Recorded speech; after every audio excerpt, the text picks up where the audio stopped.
Oh, welcome everyone to episode 54 of the Dunk Dynasty Podcast.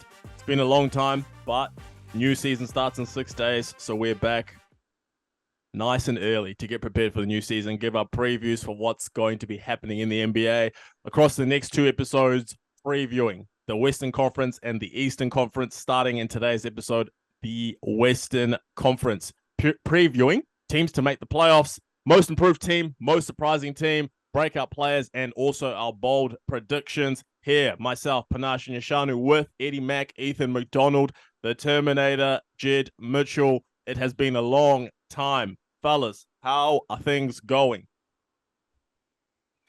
Oh, mate, just thriving.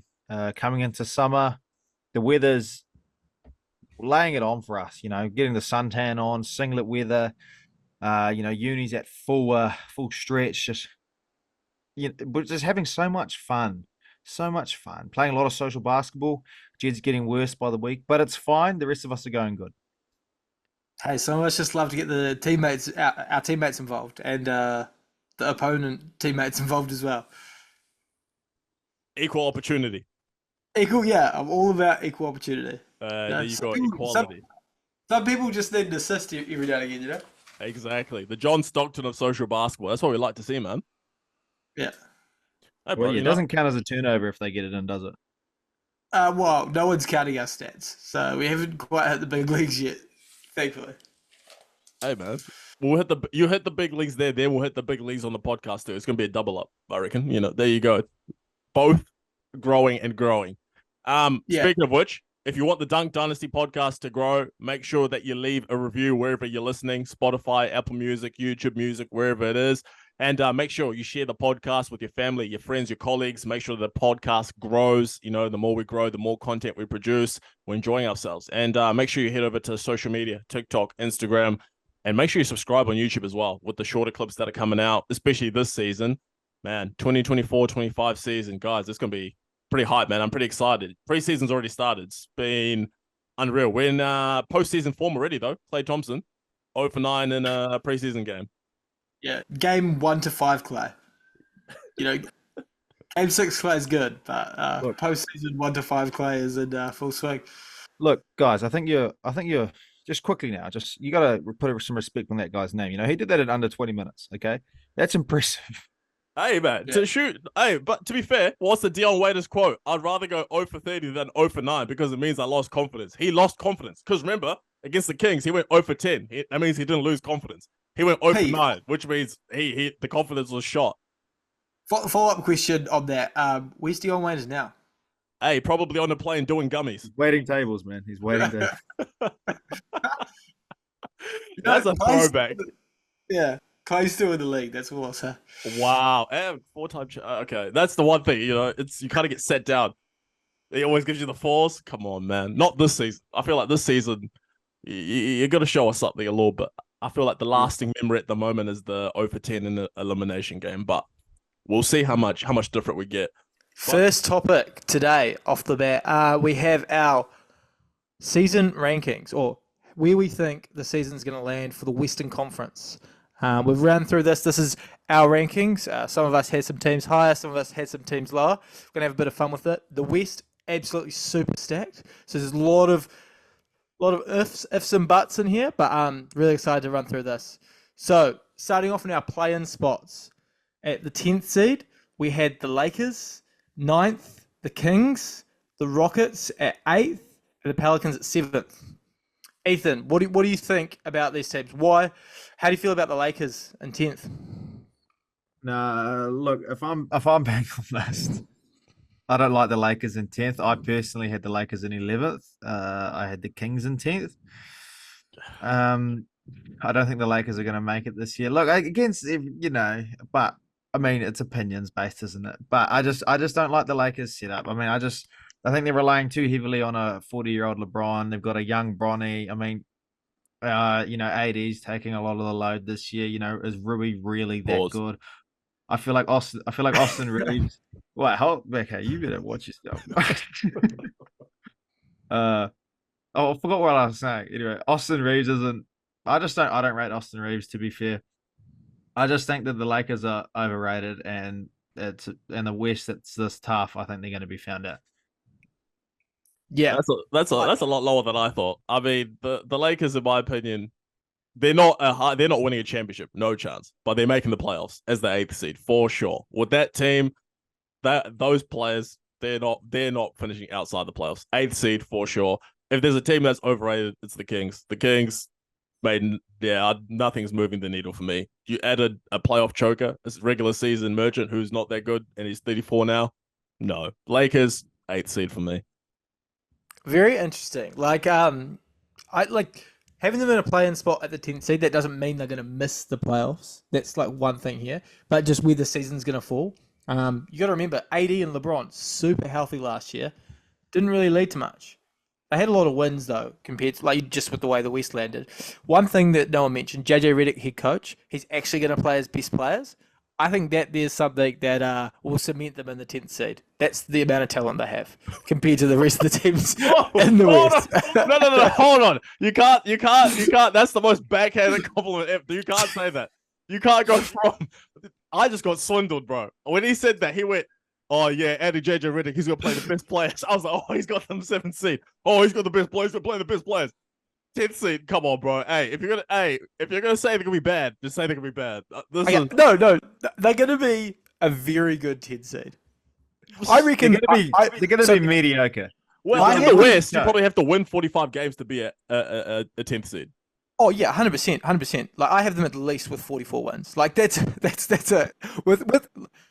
With the division they're in as well. Yeah. All those teams are going to be clawing. Like the way our rankings worked, Clippers and Warriors, we had them at 11th and 12th, missing out on the play-in.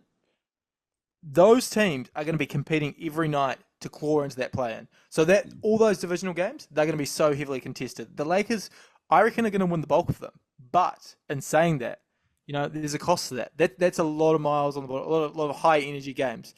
It's just the way the West works. Like they could very well be a top 5 seed in the East, but with the West, they're a 10th seed. Yeah. But next on the list though, the Kings at 9th. I'm quite surprised with this. I had them a lot higher. I had them at 7th, almost squeaking into that top 6. I probably wanted to put them more into the top 6, and this is linking back to that chat we had where I was like, I could see them in the conference finals. I wouldn't be super surprised. I didn't think they'll be in the conference finals. I said I wouldn't be surprised if they're in the conference finals. How do you guys feel about Kings at 9th? I agree with what P just said probably about 2 minutes ago, which is they added a 34-year-old DeMar DeRozan, and they've got a Sabonis and a Fox that have not hit their ceiling and probably won't on that team. And they're just lacking a bit of, what do we call it? Charisma, maybe? Maybe. Just, Light the beam, man. Light the beam. I don't see the Kings doing anything better than 10th. And if they make 10th, good for them. If they make 11th, probably more realistic. I feel like people keep gassing the Kings up just because they had one good year where they won 48 games. Come on, bro. Come on. They don't move the needle. De'Aaron Fox doesn't move the needle for me. Sabonis doesn't move the needle for me. You can have a greater team as you want to. If you don't have that guy, Sabonis is not that guy. We saw the Warriors series. He's not that guy. De'Aaron Fox, yeah, he can put numbers up, but still, he just doesn't move that needle for me. And even adding DeMar DeRozan, I know you have Keegan Murray, Malik Monk, Keon Ellis, and all them, but there's just much better teams, especially in the West. Same things you said with the Lakers. In the East, you could probably make some noise. They remind me a little bit of Cleveland, the team that if they were in the East, there'd be a 4th, 5th seed every single year. But in the West, with those killers that we're going to talk about as we go up the list, no chance. But they have the best Murray in the NBA. Like, that's one thing. Like, they don't have DeJounte Murray. Are you sweet? No, are you sweet, bro? Hey, man's a sniper. All I'm saying, Jamal Murray this season. I'm jumping the gun here, but I just want to get off my chest. Jamal Murray this year, I feel like he is going to dive. That's going to be the worst contract in the NBA. We're going to be talking about it for years. But back to the Kings. Sorry. I forgot you actually were referring to Jamal Murray. See, I was thinking about DeJounte. I didn't even have Jamal. But we'll move on. Accolades. We've got to give it to Jay Murray. I don't mind it. Yeah, but go on.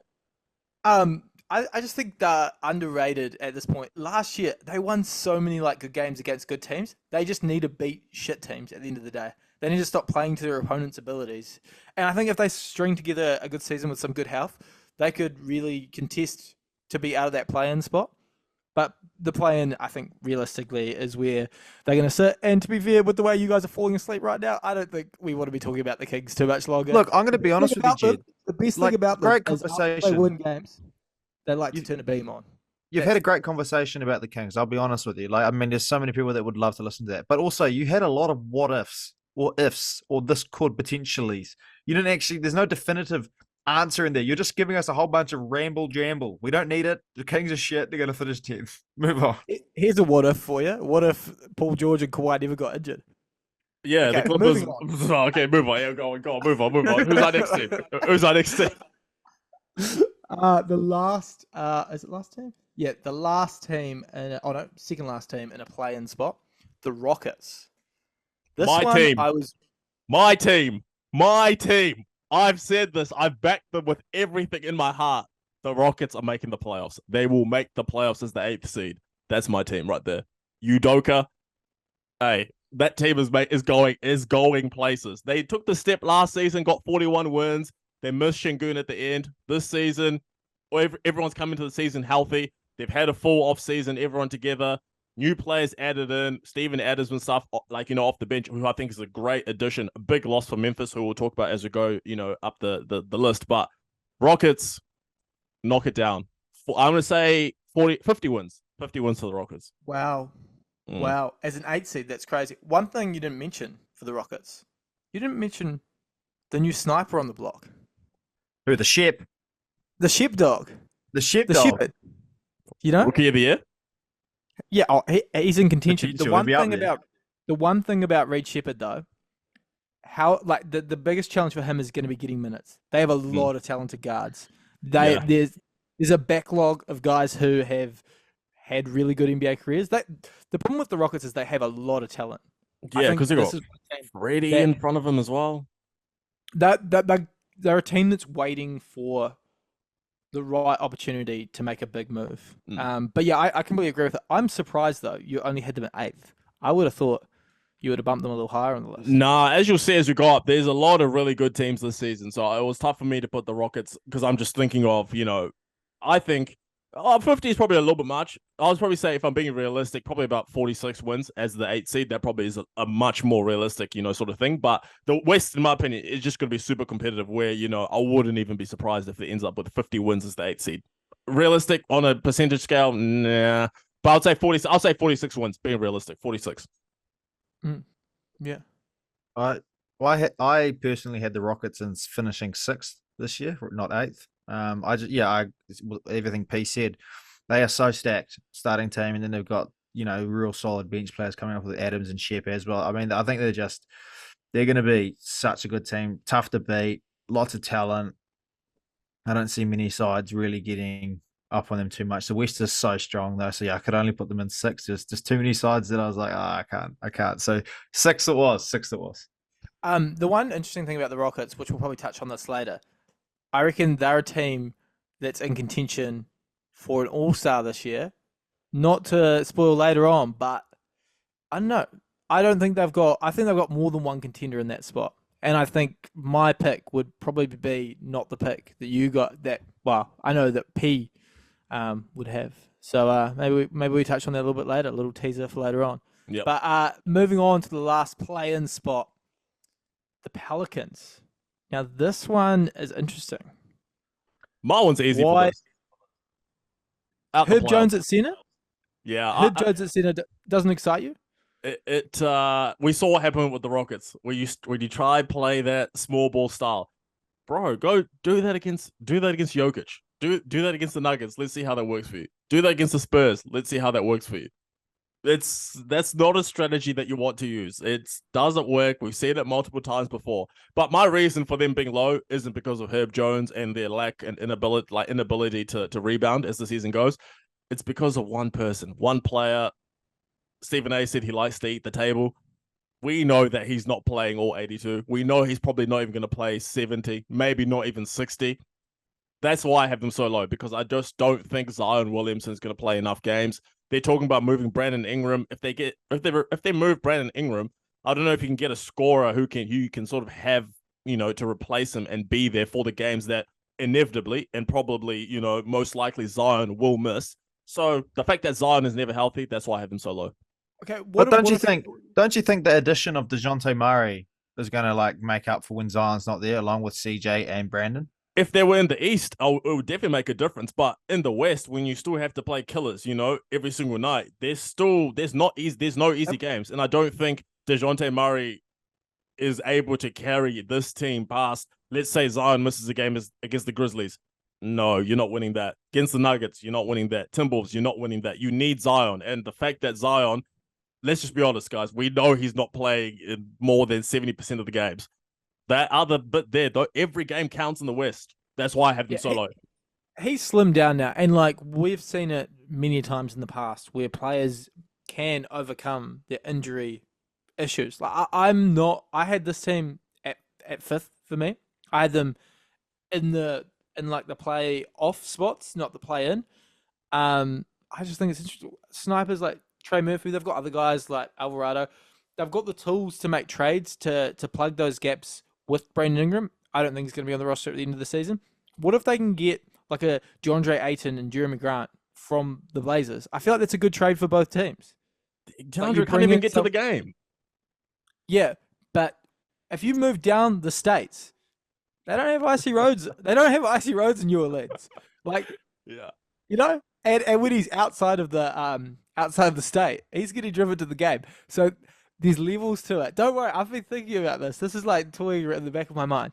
I think that's a win-win for the Blazers and for the Pelicans because I don't think Brandon Ingram's gonna carry you enough up to put you out of the Cooper Flag sweepstakes. But then I also think he's way better long-term than having Jeremy Grant and DeAndre Ayton. And one thing that you discount about the Pelicans, when they're healthy, they're on. They are on. They score well. They play well.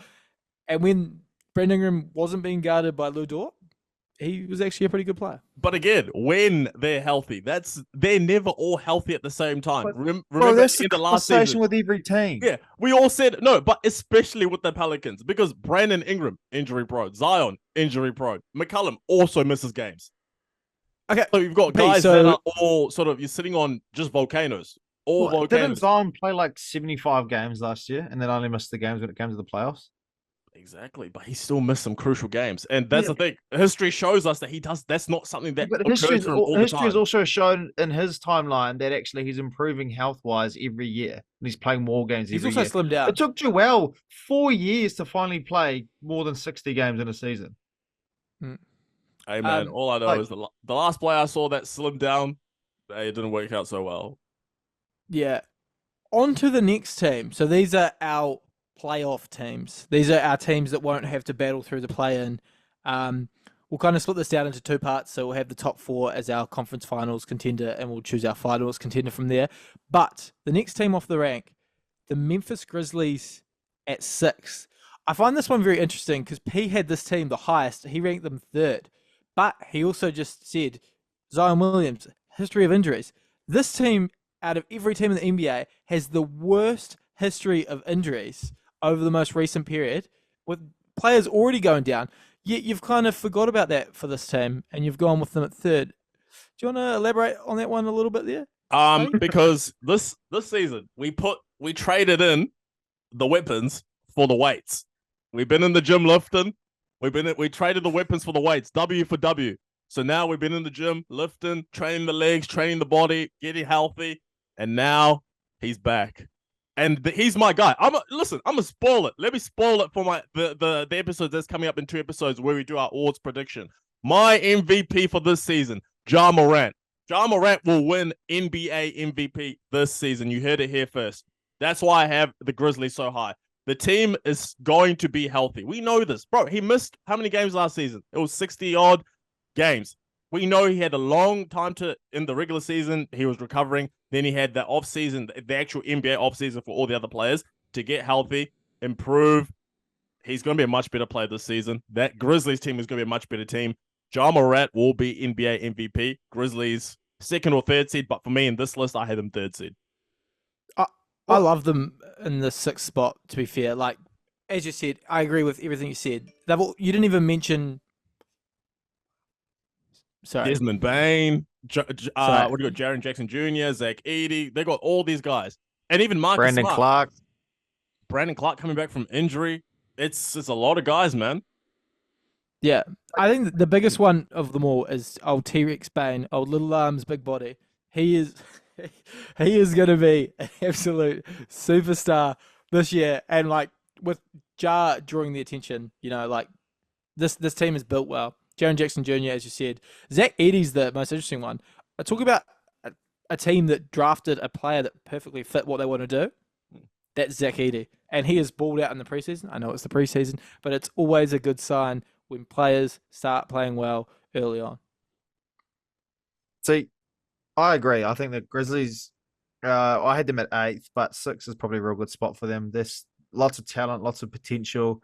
And when they were healthy, 2 years ago, they were what did they finish? Was it second, third? Second, and then they lost to the Lakers in the first round. Yeah, but the potential is definitely there. They've got some really strong pieces around the joint. Obviously, it's the health thing.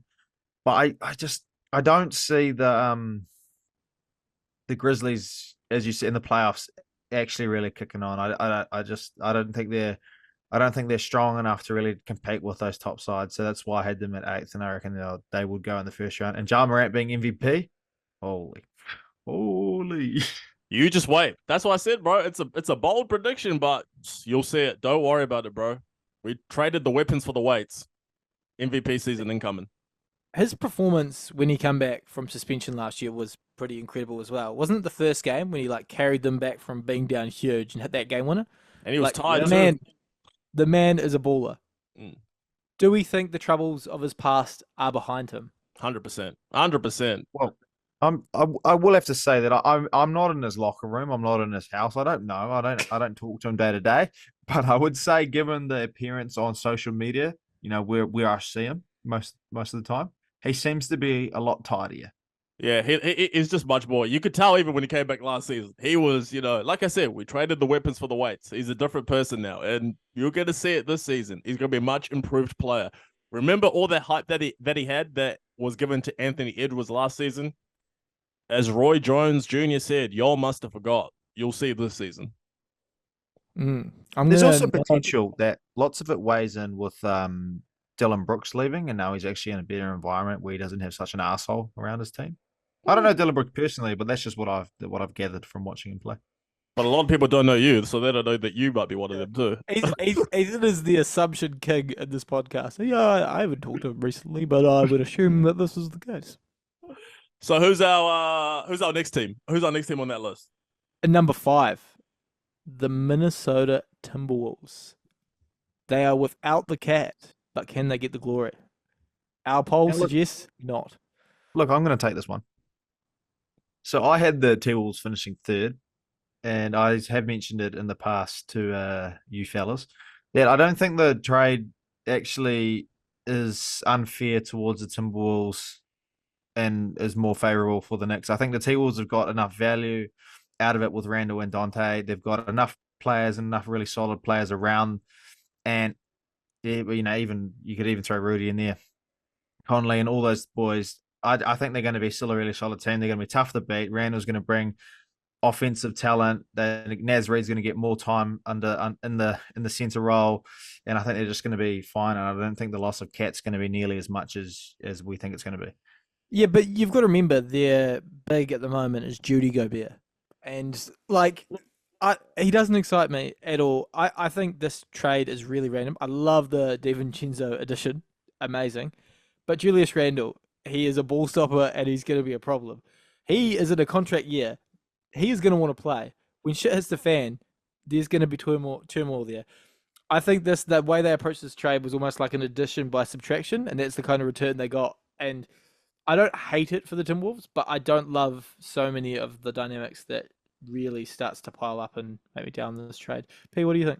I had them 5th seed. I think Cat, if they brought back Cat, I would have had them high, probably in the 3rd or 2nd. But yeah, I just don't know. I'm same as you, Julius Randle, in terms of the ball stopping. In the regular season, you're not going to see as much of him being a liability, but come playoff time, that's when it'll be magnified. But just focusing on the regular season alone, yeah, that move didn't do anything for me. And plus, who is it? Mike Conley is a year older. We know Rudy Gobert and his troubles, that teams are going to expose him, especially in those bigger games. I'm not too worried about them playing teams like the Trailblazers, teams against like the Jazz, the Warriors even. But when they play the Nuggets, when they play OKC, when they play the Mavericks, that's when I'm saying those big games with that team, I just don't have the same confidence as I would if you had Cat still.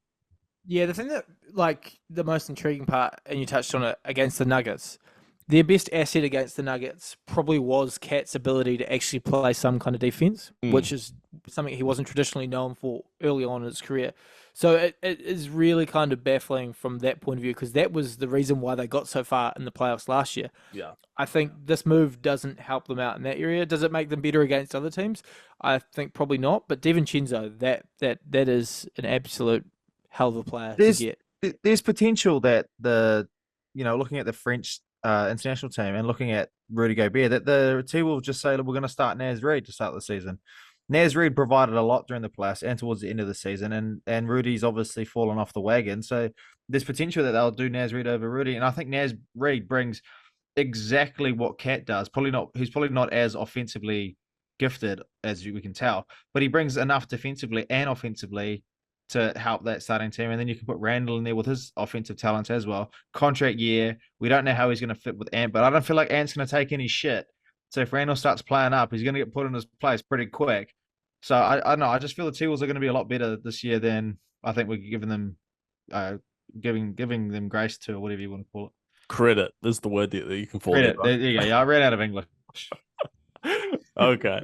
All right. No, that's fair. And who's up next? Now, are we into the big dogs, the big conference Western Conference semifinals? The top four, yeah, Western Conference semifinals. So these are the teams that are really going to be contending for that conference final kind of spot. In fourth place, we have the Dallas Mavericks. Yeah, regular season wise, that makes sense, I reckon, because we don't know about we don't know how healthy Luka and Kyrie are going to be during the regular season. If we use history, we know that these guys are not sort of guys who play the 75, 80 sort of games close to being like a full season. They're sort of more like 65, sometimes even 60, especially Kyrie. I'm not saying that matters much in the regular season, but if we're saying just based on these rankings, they're going to miss time. So that's why I have the Mavericks so low. In the grand scheme of things, does that matter for the Mavericks? No, because I think come playoff time, that's what they're gearing up for. But regular season-wise, yeah, fourth seed purely because I just think Luka, Kyrie won't be healthy all the time throughout the season. Yeah, I completely agree. I think this team strikes me to be a team that's going to be really good in the playoffs, regardless of where they fall in the seeding side of things. Like, I think in terms of teams that value the regular season, they'll value the regular season a lot, but I don't think they'll chase the number one seed and risk injuring these guys. Also, another thing to note, this team kind of was good in a small but large sample size, if that makes sense. Like, it was only from the trade deadline onwards where they started to actually play NBA defense, and their defense did come a long way. I don't know if that's sustainable. Like, it worked well for them in the playoffs and they got to the finals. Yes, that's completely true, but I don't know if we'll see a regression in that area. And to be fair, I don't really I like Klay Thompson on this team, but I don't like that for an improvement for this team. I wouldn't say they got better because they added Klay. Yeah, no, neither. I think defensively they definitely got worse, but offensively, the spacing that he provides, we know that's probably the second greatest shooter of all time.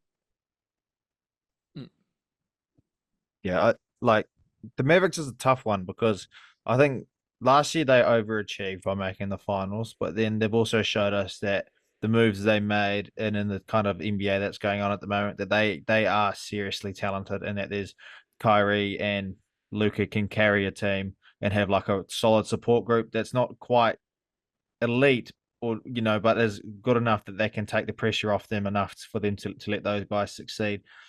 And as you said, whether it's a regular season or playoffs, I think they're going to be up there anyway. And there's potential during the regular season they might fall to 6th or 5th or something like that. But I had them ranked as 2nd seed. And I just think that there's so much talent there with Luka, who's probably going to be, my prediction, he would be MVP this season coming. And I just think Kyrie's also just so talented and so good. And Clay, he's going to have not as much pressure on him having those two in front of him, so he'll be, I think, a better player for it. PJ Washington and Derek Lively, they're going to be good, and they're going to be a tough team to beat. Well said, Ethan. You're really articulate out there. Good job. Look. If you want to have a scrap, you just come over here and we'll do it right now, Mate. on camera. I'm like the opposite of keyboard warrior. I'm like a microphone warrior. I'm just gonna sit here and talk shit. Like it's just how it is. Next up, third spot, Denver Nuggets. For you guys, that was like what? You guys had the third spot. That's not too bad. I mean, I have them fourth seed. I think the loss of KCP is probably the main reason why I don't have them as my number 2 or number 1. And especially that bench. That bench, regular season wise, hey, go for it, man. Go for gold. Because we know Jokic is Jokic. He's the best player in not just the NBA, the world right now. So you're going to win enough games with Jokic to get in that fourth seed for me. But yeah, the issues that they have, I think, will come to a head in the playoffs. But regular season, yeah, they have enough talent. I think the one thing here as well, like the Denver Nuggets, Nikola Jokic, they obviously didn't win at the Olympics. They didn't get the gold medal, but Jokic can still win the world championship for his country by winning the NBA title this year. So I think that's one thing he's going to be really chasing. Shout out Noah Lyles. Shout out the Denver Serbians. So, they got to do their thing out there. The Denver Nuggets, you go, Ethan. Pipe up. Oh, thanks, Jed. I had the Nuggets in 5th.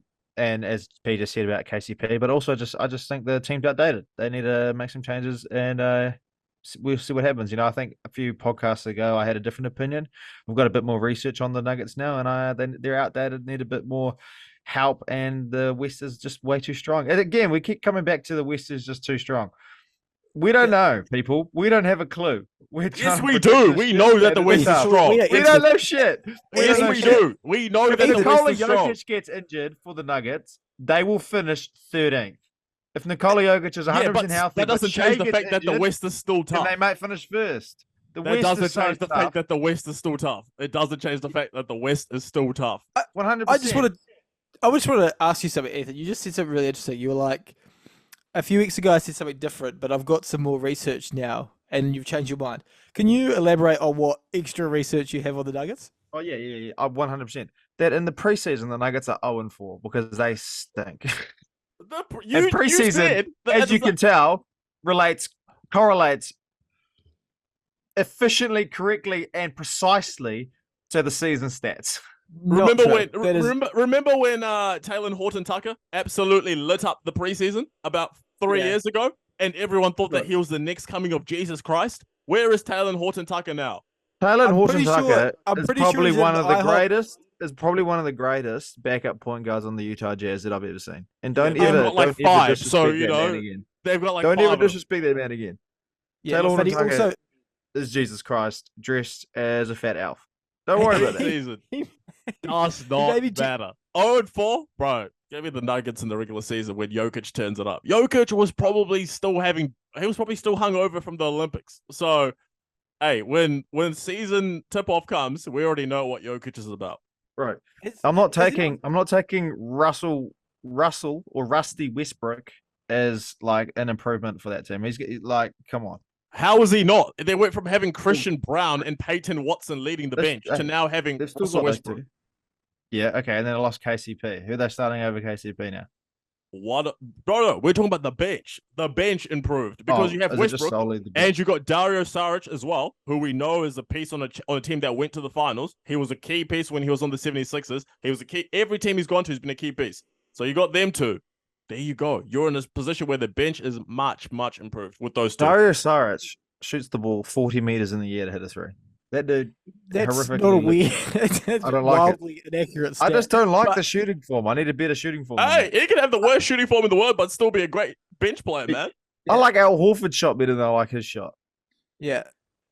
Well, it is what it is. One thing I'd like to mention here: Jamal Murray is now the third best Murray in the NBA, and I think that those signs of him slowing down in a lot of those playoff games, the signs of him not being great at all in the Olympics, being a negative for Team Canada, who historically has not been a great international basketball team, I think this showing signs that all these injuries that he's had throughout his career are really not starting to take like a big toll, but they're really starting to eat away at his performances.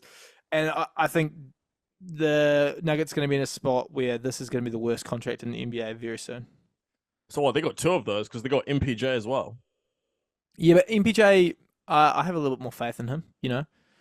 I think I'd take the overs on MPJ. I'm done bashing the unders like his brother.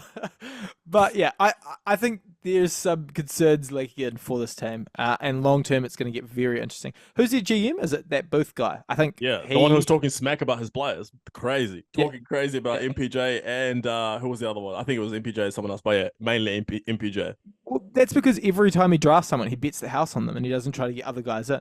Like that's the problem. If you put all your emotional stock into these guys, you're gonna get burnt at some point. Yeah. The more you invest in something, if it lets you down, hey, the harder the fall is going to be. Emotional damage. Yeah. Emotional damage. Yeah.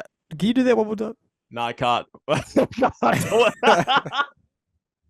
Okay. But like as we said before, who is going to be the starting shooting guard, small forward for Denver? Because they're going to have what? Murray, Jokic, Michael Porter, Aaron Gordon. What is it going to be? Westbrook? Nah, no way. You put Christian Brown in there, I reckon. 100%. Okay, then you got what? Westbrook leading, Watson, Strother. I don't even know who that is. Saric. Listen. That's the risk. That's the risk that you run when you bet all the the chips on the table for having a big four that you say these guys are going to get us to a championship. If it doesn't work and if they get older and they're not winning, now you run the risk of your bench is not going to be very good or very stacked. But also, it comes back to Adam Silver essentially handicapping the NBA now where you can't be a super team.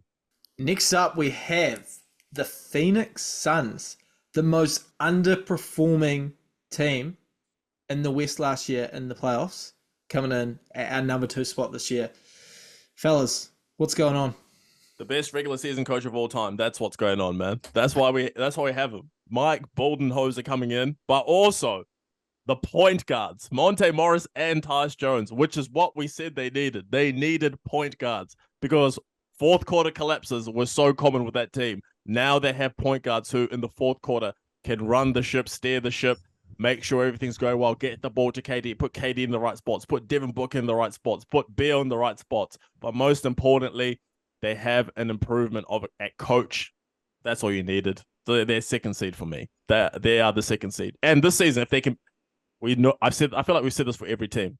If they can be healthy, Bill's going to actually be there for the start of the season. Those are my reasons why I have them number 2 seed.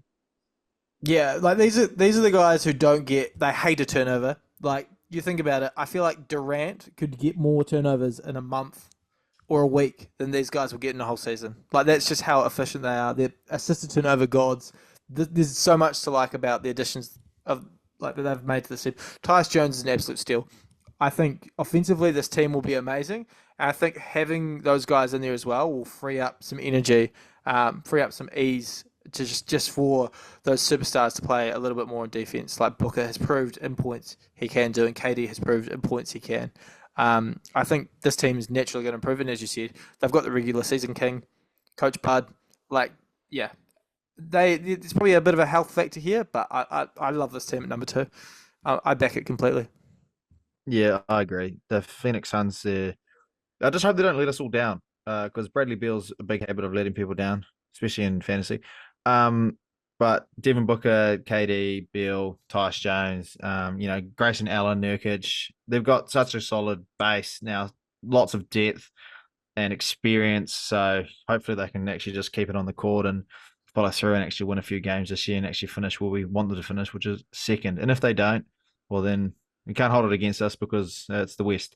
But I do think the Phoenix will be tough to beat. They're like, and Kevin Durant, Devin Booker. There's potential there that they'll have 3 All-Stars this year with the squad that they currently got. Bradley Beal is the question mark, but I think they'll get pretty close to it. That's a big question mark. Yeah, question mark, absolutely. But like the talent that they've got, Bud coaching, they've got solid point guards. The pressure is not going to be on Devin Booker or be able to have to facilitate as much. I feel like there's a lot of potential there for them to have 3 All-Stars. How deep in the playoffs? They'll be conference finals, I think. Okay. Second round for me. Yeah, I've got them second seed, second round. Sounds nice off the tongue as well. So, moving on to our next team. This team, interestingly enough, unanimous number 1 for the Dunk Dynasty podcast. A lot of people, you listen to a lot of podcasts out there, although I'm sure you only listen to our podcast. You hear a lot of people talking about this team. A lot of them choosing Thunder number 1. What are we thinking here? Unanimous number 1. We know what they needed was a true big. They went out there and got him, Isaiah Hartenstein. And then what else did they said, no, that's not enough. They said, let's go get another lockdown perimeter defender. Let's go get Alex Caruso. Now, you're going to have Brandon Ingram seeing ghosts out there because he has to deal with Lou Dort, the torture chamber. Then he has to go see, Alex Caruso. Bro, it's going to be hell. Defensively, I think they are the number 1 team defensively because we already know how much they just interrupt everything. They are such menaces on defense. And now you add Caruso as well. You've got a true big. So when you go up against those giants like the Jokic's of the world, now you have an ability to... Jokic is unstoppable. We know that. But you've got someone who can actually be there. And now Chet's at the 4, taking advantages of all those mismatches. And SGA, who's MVP candidate. So that's a team. That's why they're unanimous number 1. This team is so adaptable now as well. Like... They were so good last year at playing their game, but now they can plug and play different guys for different matchups. They're against any team in the playoffs, they're going to be able to adjust, like whether you put Hardenstein in or whether you move Chet out to the 5 and play more of a 5-out offense. It's kind of insane how this team's been built. Over the course of the season, I will be talking about my beloved Thunder a lot, but, what can you say? Off-season moves, incredible. You got rid of a lot of the risk. You got rid of Giddey, who, amazing player, amazing vision, amazing sideline out of bounds plays, what they call him, the slob wizard.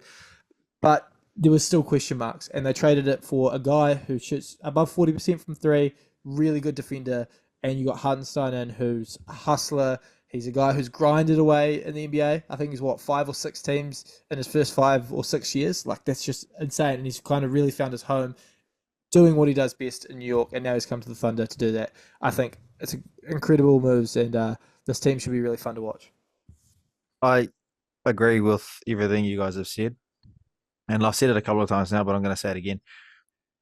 The Thunder, for the next 2 to 3 years, are going to be probably the best in the West, and they're just going to keep growing as a unit. They probably won't do too many trades, but they'll get lots of picks, lots of things around those scenarios. But one of the things I think we haven't spoken about enough is the money that they have on the team. We've spoken about, obviously, Shea being MVP candidate. You got Chet being top tier. You got Dort. You've got Hardenstein, Jalen Williams, Caruso, all those players. Hardenstein's the second highest paid player on that team on $30 million. And then you got Lou Dort on 16.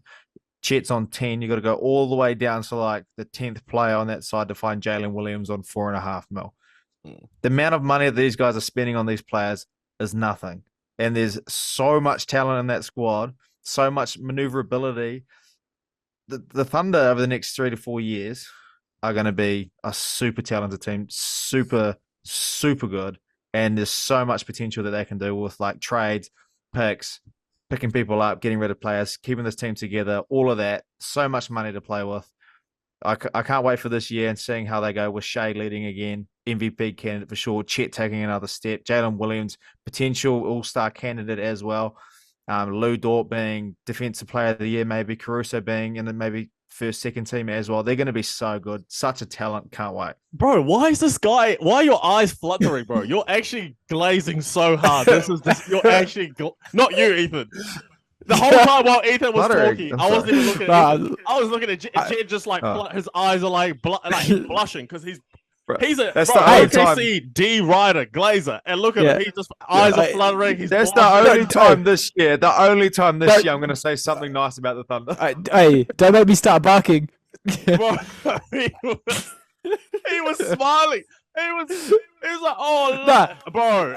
life is all about full circle moments, and I've just sat here being belittled last year. How much disrespect you're throwing at this team.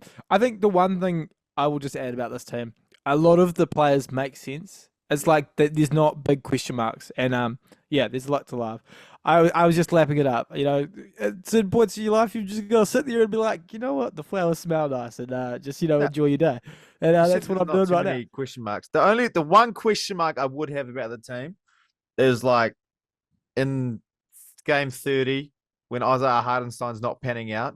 Are they going to trade him for like a Jared Allen, Nick Claxton type of pick, or are they just going to hold on to it and just build around and get him back into the system? That's my opinion. You know what the great system. That's what I think. Yeah. But part of the Hardenstein thing as well, the 3 years, was that 3 years, 80 million. The thing about that is it's locking up that money, so when they need to pay the other guys, they can pay the other guys. So that's why they haven't gone for a real long contract as well. So if Hardenstein doesn't pan out, it just means that yes, they do have the flexibility to move him, but it also means when they do get rid of him, because it will have to happen at some point, they can pay these other guys. So yeah, there's a lot to love about that. But shout out to the Thunder, man! Unanimous number one pick to win the West. Is that also your pick to make the NBA Finals from the West? Yeah. Ethan, you're stuttering there, bro. What's up, man? You're stuttering. What's up? No, I actually think Phoenix will make the finals and they will beat the Thunder in 7 to make it. That's a bold call. That's icy. That that sent shivers down my spine. I don't like that one bit. Yeah, I don't know. You don't like it because I'm going against the Thunder. I glazed them for about 2 minutes, but I'm telling you right now, I think Phoenix are going to beat them in 7. Give me the Thunder. Thunder, best in the West. They're going to the NBA Finals. First NBA Finals appearance in what's going to be, what will it be, 10? No, it'll be more than that. It'll be 13 years. 13 years. 13 years. Yeah. It's about damn time. And I said 3 years ago, OKC would win 2 rings in this decade. So the years are running out. I need them to win 2 titles quickly. Yeah. It's crazy. I just want to touch on one thing quickly. Unanimous number 1 seed right now. 3 years ago, they were probably unanimous 15th seed in the West. Yeah. It all started with CP. Yeah. I don't want to say the rest, but you know who I'm talking about. Yeah. Anyway, what's up next? What do you have in store? Fellas, most surprising team going into... Which team do you think is going to be the most surprising, whether it's good or bad? Who do you think is going to be the most surprising team in the West? We'll start with you, Jed. I actually put down the Suns, but we all voted them very highly. So I'm going to cross that one out, and I'm going to go with the Warriors being bad. I think one little injury to Steph, season's not going their way. Cooper Flag could be on the cards. I think they might blow it up at some point throughout this year. So that's my team. Warriors being bad, but being worse than everyone's projecting. Thank you for that, Jed. That was lovely. I've actually gone here with the Portland Trail Blazers being better than 15th. Finishing. Yeah, finishing about 12th, kind of thing, to 10th in that range, and tough. It's going to be tough, obviously, but I just think there's enough little small pieces and little bits of talent on that squad where they can actually put something together that's quite nice, and you'll enjoy watching for a good 60% of the season. Simons, Scoot, Aiden, Grant. Solid players that they can actually build. I think they've got a solid base where they can put together maybe 25 wins. Yeah, you forgot about Denny Avia, who is a key player on that team and really sums up that roster. I think my most surprising. I'm going to change my surprising thing for this. Yeah, that actually anyone's mentioned the Blazers in this podcast. That is what surprised me most about this season. The over-under for the Blazers to appear in any podcast title this season is set at 1.5. So you can take the over or take the under. Let us know. If you're listening to episodes, send it through to the DMs. Over under 1.5 times for the Blazers to appear in any title throughout the podcast. Bro, they're not going to appear in the title. But you have to admit, there's some talent on that side where they could actually put together a string of wins. They're going to be shit. They're going to finish last. But what I'm saying is, talk about them. They're going to finish 12th to 10th this year, and I reckon they're going to finish better than what everyone's projecting them to be. Okay, put it this way, I reckon there's more talent on the Hornets in the East, and a lot of people don't even have the Hornets even close to the play-in. So, you know... The Hornets, there's way more talent on the Hornets. They have 3 solid players on the Hornets. Whereas the... Point proven, exactly. Pete, what's your bold prediction? Listen, hey, my most surprising team in the West is the Los Angeles Clippers. Because the Los Angeles Clippers fans get ready to be disappointed. It is going to be a terrible season. Man. Bro, what's the rule of thumb? If you start the season hurt, you are going to finish the season hurt. Kawhi Leonard hasn't even turned up and trained at training camp. He's questionable to even be there for play the first week, probably even the first month of the season. So even when he does come back, that's not going to be enough. James Harden's 35 years old, has to carry the load. Pause. Come on, man. This is not happening. And the group of misfits, look at that team, bro. DJJ, Terrence Mann, Chris Dunn, Zubats, Batum. There's not really, they got KPJ, but listen, it's a ton of wing players who are, the has-been all-stars? Come on, bro. This is not happening. It's not happening for the Clippers. T. Lue is a hell of a coach. He's a fantastic coach. But this team here, I think, is going to disappoint a lot of people because Kawhi Leonard just won't be healthy. And you're asking James Harden to be 2018 James Harden when he's now 35 years old. The Clippers fans, you open up this massive arena Steve Ballmer did. You're going to get to cheer a lot to get free burgers, but that's the problem. You're just not going to be able to cheer a lot because there's not going to be much to cheer for at all. So Clippers, be ready to be disappointed. The over-under set at 40.5? Spam the under because Kawhi won't be happy.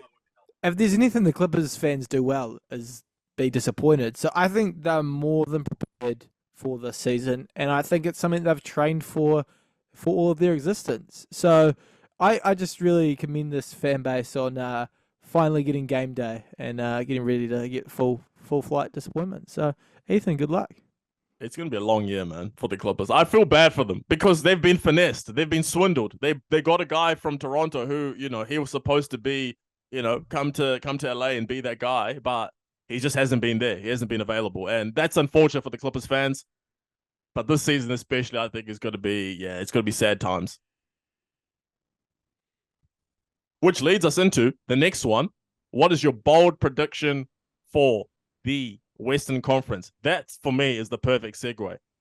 This will be Kawhi Leonard's final year in LA.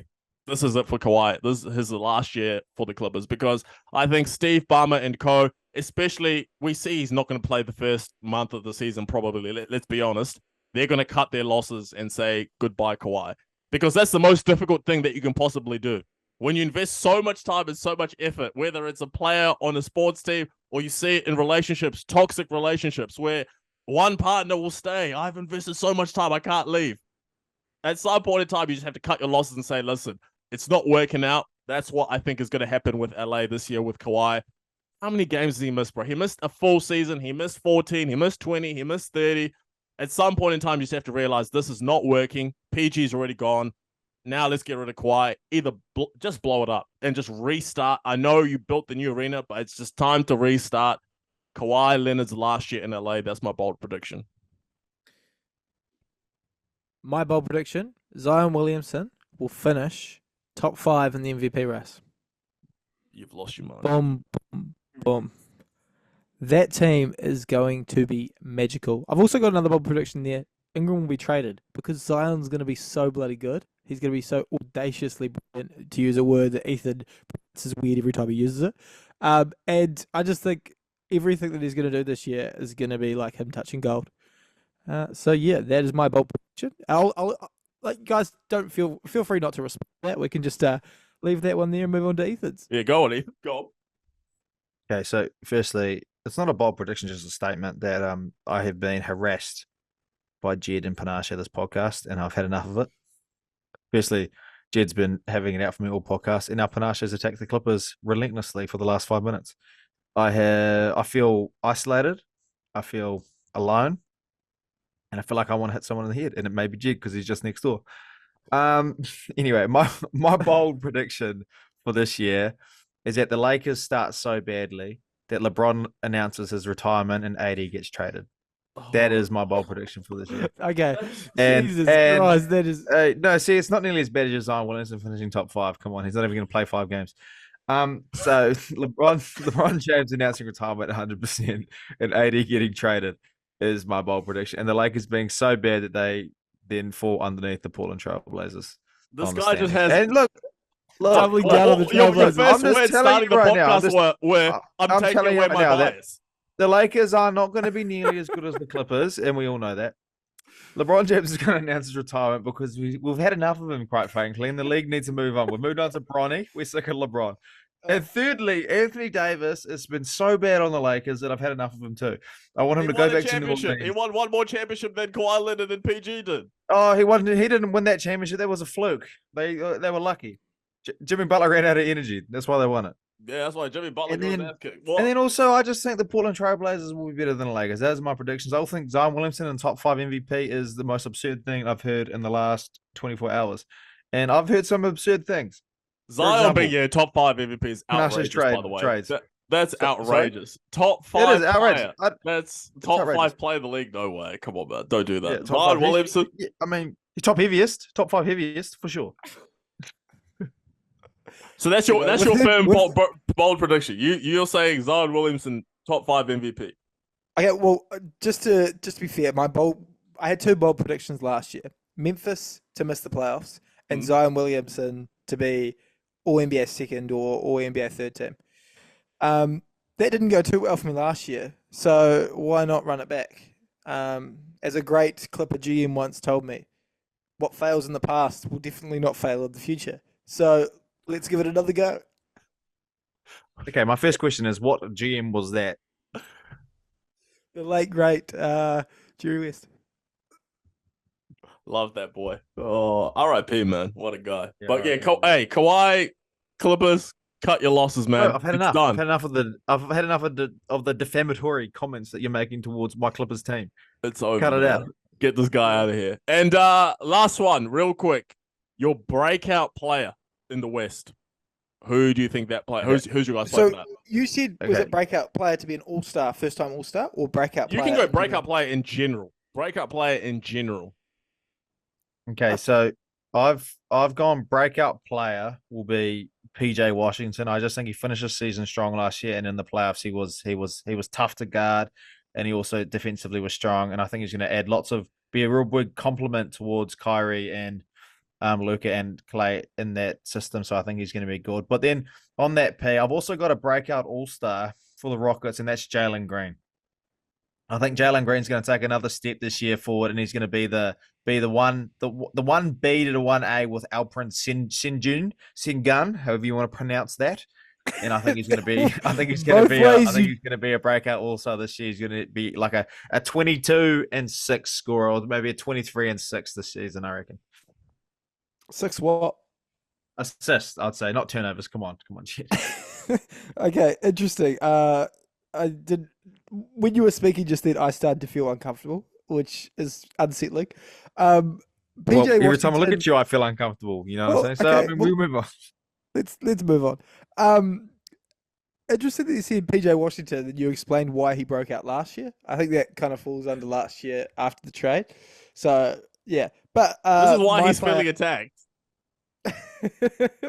Yeah, he just comes at me with random things. I've said all of it, but he wants to go back through it. Go, Jed, you just do what you want to do and then attack me later. Off the mic. How about that? Okay. My breakout player, I went for the first time all-star thing, and mine was literally just like simply a little bit of math. Number 1 seed in the West, we kind of voted for them unanimously. And then I went, who's most likely to be the second all-star for that team? Because I feel like either Chet or Jalen's going to break out enough to warrant being a second all-star. No one said that makes sense. So I went with Jalen Williams. Oh my God, are you serious? Yeah, that was where I landed. I'm comfortable. I'm groovy there. But then also choosing the Rocket, I went with Jalen Green as well. I just think the Rockets were better when he was more of the focal point when Şengün got injured, and that's when they really started to string together wins late last year. So I kind of went along with that thinking. Şengün, that also makes sense. And last year I said, you know what, he'll be an all-star next year, but I think I think there might be a little bit of not a pass of the torch, but a little bit of recognition thrown Jalen Green's way. But then also, thinking about it now, it's probably going to be a big that would most likely make it because the guards are pretty tied up in the West. So I'm going to change it to Şengün. What do you think? Are you serious, mate? Are you serious? Come on, pick. Just stand with yourself, man. Have a bit of confidence, man. My pick is just fully based on the injury has to happen. The injury has to happen for this to work out the way I think it should work out. Which is, I feel like this is Steph Curry of 2020, or was it the 2020-21 season where he got hurt early on and missed a lot of games. That's what needs to happen for this pick to come true. Because I have Podziemski. Because I think Podziemski has the potential to give you 19, 7, and 7 as a guard. That's what I think. I've heard it all. I've heard it all today. Laughed at vulnerable little Ethan while he said Jalen Green. And you had little. I think Podziemski has the potential to go 19.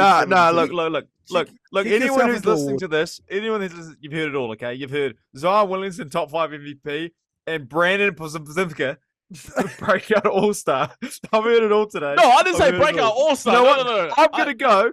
I'm going to go to the TAB. No. I didn't say breakout all-star. I said put breakout money on player. this now because anything you guys say, I'm doing the opposite because you guys are horrific. I did not say breakout all-star. We had it as breakout player or all-star. He's the breakout player. He's for sure not an all-star. We know he's not an all-star. Come on now. Okay, I'm more comfortable with that. But I'm saying it will be 19, 7, and 7 on a team which if there's Steph Curry injury away from that being a reality. And that's what I'm banking on. And saying that Steph Curry has had to carry the load for the last how long? These last 2 years. It's so much worse having you say pause beforehand. So now I feel like at some point in time, we know what happened last time. He had 2 years of carrying, then he got injured. I feel like this is going to happen again. Where if he's hurt, he's probably going to sit out a lot of games. Podziemski's going to have a great opportunity to essentially carry that team through some games, him and Kuminga. But I think Kuminga sort of broke out last season already. I think Podziemski now, especially if he's able to be the lead guard, if Steph Curry misses a significant amount of time, 19, 7, and 7. We know he can rebound. We know he can pass the ball. We know he can score. And we know Steve Kerr has given him the green light to launch it. So, hey, with Steph Curry injury away from that being a reality. Yeah, I don't hate it. But really, if I had to pick, I'd say Bronny James. No, I'm kidding. Yeah. I would like to point out a fact here, as we probably tie away the end of this podcast. We didn't mention the Spurs once. Did you? Hey, man, we're going to mention them lots in the season. Just a note. Yeah. So you want to glaze Wemby a little bit before we dip out? You want to glaze them?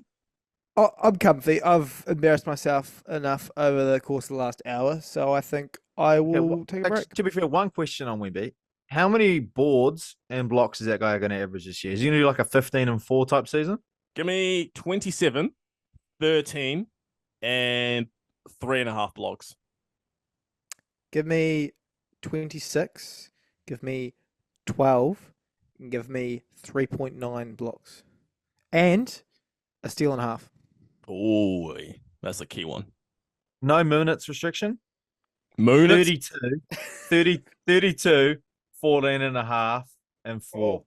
32. Whoa. Okay. I actually don't mind that because I think it's Wemby. Let's be honest. He's going to kill. You're going to have CP Fui shooting shots, bro. We don't want that. Yeah. Okay. Let's wrap this up. CP, the average 11 assists, so that should be good. But that's our Western Conference, preview, for this season coming up. Again, 6 days away from the new season beginning. Hopefully you guys all enjoyed the podcast. The same episode is coming next in a day's time for the Eastern Conference, so make sure you tune in for that. And then a day before the season starts, we'll do our awards prediction show. So everyone, thank you for listening. If you are new here, make sure you leave us a rating review wherever you're listening. We really appreciate it and helps us grow. If you're watching on YouTube, make sure you subscribe to the YouTube channel as well, and make sure you go to social media, follow us, keep up to date with what's going on with the podcast, when the next episodes are dropping, and just general updates on the NBA, the game that you love, the game that we talk about. We all love it. NBA season about to start. Fellas, thank you for another episode, and thank you guys for listening. Catch you guys on the next one. Dunk Dynasty Podcast over and out. See you, team.